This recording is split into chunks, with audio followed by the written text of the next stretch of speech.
இந்த படம் என் வாழ்க்கையில நிறைய பேரை இதை ஞாபகப்படுத்தினதுக்காக பண்ணப்பட்ட படம் தான். ஃபர்ஸ்ட் என் அம்மா. 17 வயசுல எல்லாருக்கும் ஏற்கனவே சொன்னதான், இன்னொரு முறை சொல்லணும்னு நினைக்கிறேன். அப்பா இறந்த பிறகு அவங்களுக்கு தெரிஞ்ச வகையில அந்த குடும்பத்துக்குள்ள இருக்க காசெல்லாம் பத்திரப்படுத்தி சேர்த்து வச்சு படிக்க வச்சு என்னையும் அக்காவையும் படிக்க வச்சு கல்யாணம் பண்ணி வச்சு பண்ணாங்க.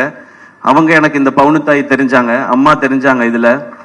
அதுக்கப்புறம் அக்கா 2 குழந்தை பெத்த பிறகு வந்து இங்க எம்எம்சியில எம்டி படிச்சு கோல்டு மெடலிஸ்ட் ஆகி பேஷனை எப்ப வேணாலும் தொடரலாம்னு நினைச்சேன். எங்க அக்கா எனக்கு ஒரு பவுனுத்தாயா தெரிஞ்சாங்க இதுல. அவங்களுக்காக பண்ணணும்னு நினைச்சேன். மிக மிக முக்கியமானது அந்த கடைசி டயலாக் மேம் பேசுறது. படைக்க காக்க அழிக்கன்னு ஆம்பளைங்களை மட்டும் கும்பிட சொன்னவன் படிப்புக்கும் பணத்துக்கும் பொம்பளை தாண்டி காட்டி கும்பிட சொல்லியிருக்கான் அப்படின்னு சொன்னாங்க இல்லையா. அந்த டைலாக நான் முன்னாடியே உணர்ந்துட்டேன்னு நினைக்கிறேன். எனக்கு கல்யாணம் நாள்ல இருந்து என் வீட்டோட வரவு செலவு எல்லாத்தையும் பாக்குறது ஆர்த்தி தான். எனக்கு தெரியாது என் அக்கௌண்ட்ல என்ன பணம் இருக்கு தெரியாது. ஊருக்கு போகணும் ஏதாவதுன்னா, ஆர்த்தி ஊருக்கு போறதா இருக்கேன், டிக்கெட் மட்டும் காசு கொடுத்துட்றியா அப்படின்னு கேட்பேன். இப்பயும் அதை நான் ரொம்ப பெருமையா சந்தோஷமா வாங்கிக்கிறேன். அவங்க தான் பாத்துக்கிறாங்க. அவங்க பார்க்கலன்னா என்னால ப்ரொடக்ஷன்லாம் பண்ணியிருக்க முடியாது.